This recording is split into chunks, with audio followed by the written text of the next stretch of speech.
Thank you very much. And Charlene Teeters, please go ahead.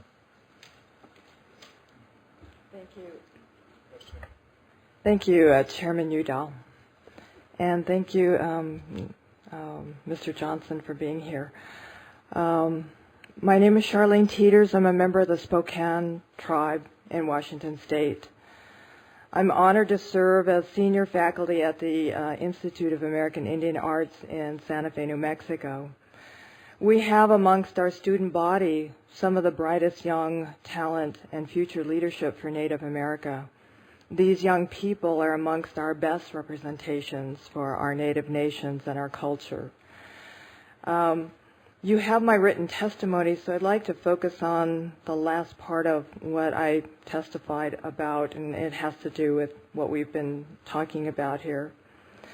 I have an MFA, I have a Master's in Fine Art, and so I have been asking myself what I can add to this discussion at the level of the United States Senate.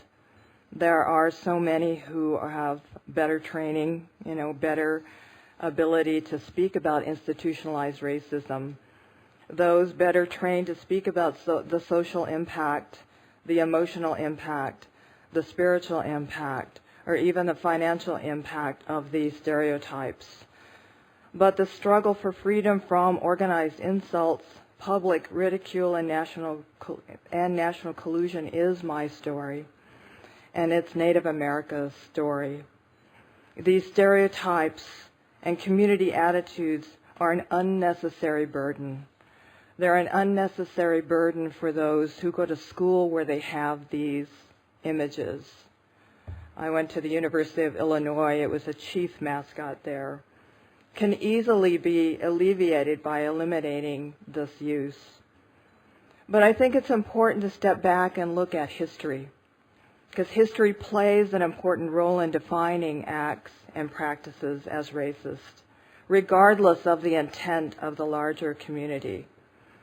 When the history is one of domination and subordination, as is the history of the indigenous people in the United States, then what counts is how the minority group understands its portrayal.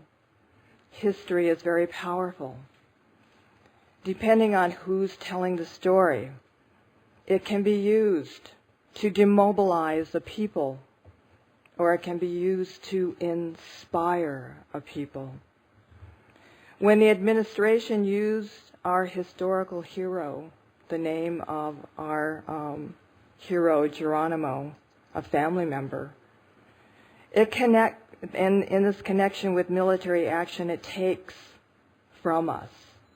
It takes from us our heroes. Before this land was the United States, it was the homeland of many Indian nations. And yet, many Americans know very little about us.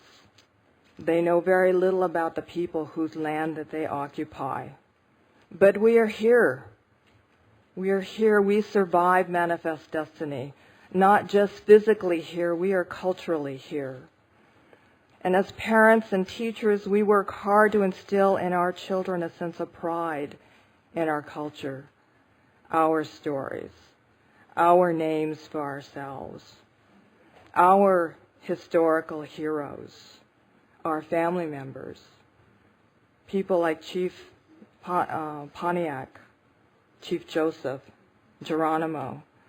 And yet we must compete with mass media's image or the military's use of our historical heroes as code for this country's enemies. In part, I'm here to ask, as an aunt, my two nephews fought in Iraq and Afghanistan. In part, I'm here to ask the question, how do we ask American Indians who serve this nation in uniform, who have sacrificed life in defense of this nation in so many wars, in so many places, and do so with dignity and honor and commitment? Is it possible at this moment of national triumph that the deepest insult was not delivered upon Al-Qaeda abroad?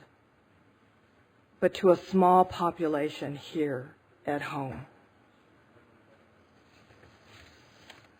There are more than 500 Indian nations within the U.S.